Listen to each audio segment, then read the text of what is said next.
Look at the regular season. The team with the best quarterback won every division in the NFL. In the opening weekend of the postseason, the team with the better quarterback won 5 of the 6 games.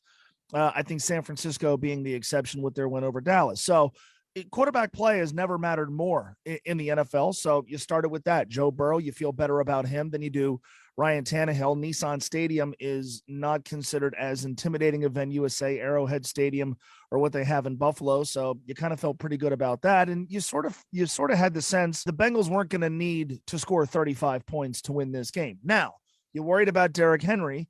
And if you would have told me Joe Burrow is going to get sacked 9 times and all they're going to do is score 1 touchdown, I would have said there's a very little chance they win the game. And that's actually what happened. But the matchup itself was not that intimidating. And let's face it, even this game on Sunday, as long as Joe Burrow makes the trip, I'm going to feel okay about their chances. Having a great quarterback gives you a chance in every single game. And I certainly felt that way against Tennessee. Let's transition and talk about the AFC Championship. The Bengals, they beat the Chiefs in Week 17 at Paul Brown Stadium, 34-31. In that game mode, they clinched the AFC North, being able to win that game. And in that game also, they overcame a 14-point deficit.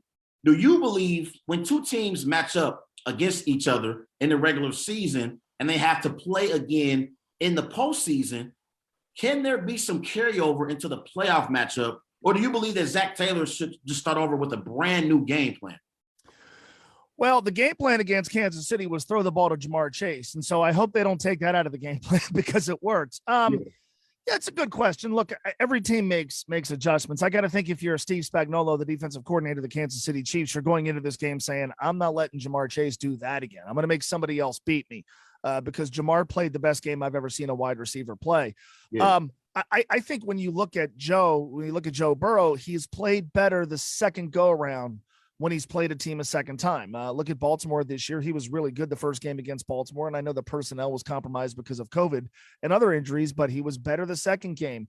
Pittsburgh, he didn't nearly throw it as much, but they were more explosive, this team was, against Pittsburgh the second go-around. And so I do think there's something there. But, look, the Chiefs have a head coach who's going to be in the Hall of Fame, and they've got a great quarterback. And so you certainly think offensively they're going to do things a little bit more efficiently over the course of the game than they did in the second half of that football game. Cincinnati's defense was really good against Travis Kelce, was really good pretty much against everybody. And Lou Anarumo saved a 0 blitz for the precise right moment in that football game. And the MO against Patrick Mahomes is you don't blitz. So Lou Anarumo is going to have to call a similar type of game. But yeah, look, I think that the most interesting sort of chess match in the game is going to be the Bengals would love to throw the ball to JaMarr Chase 11 more times like they did the first go around. Are they going to be able to? And if the answer is no, who steps up? I agree with you 1,000%. So there are some great skill position players in this game. For the Bengals, you got 2 young elite receivers in JaMarr Chase and T. Higgins. Both receivers had over 1,000 receiving yards for the season. And you got a proven slot receiver in Tyler Boyd. And for the Chiefs, they got Tyreek Hill and Travis Kelce, obviously 2 big-time playmakers. But this game is about the 2 young quarterbacks, Mo, and Joe Burrow versus Patrick Mahomes. And so there's statistics in the Week 17 matchup. Mahomes, he went 26 of 35, 259 passing yards, 2 touchdowns. Burrow went 30 of 39, 446 passing yards, 4 touchdowns. So before the season started, I think most people would have laughed at this question I'm about to ask you, Mo, but I think it's a legit question now. Which quarterback going into this game has the advantage?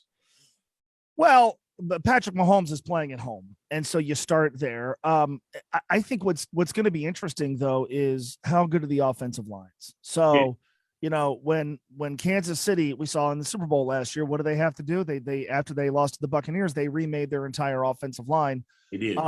Joe's offensive line has to be better, and frankly, Joe has to be better than he was against Tennessee, just not holding on to the football quite as long. Patrick Mahomes is playing at home, and frankly, I think he's the most physically gifted quarterback in the NFL. He's played in games like this before. And so I think you're being fair if you say, you know what, advantage Kansas City because of Patrick Mahomes. But I certainly don't think Joe Burrow is going to be intimidated by Arrowhead Stadium. I think he has a bit of an advantage because he's done well against this defense before.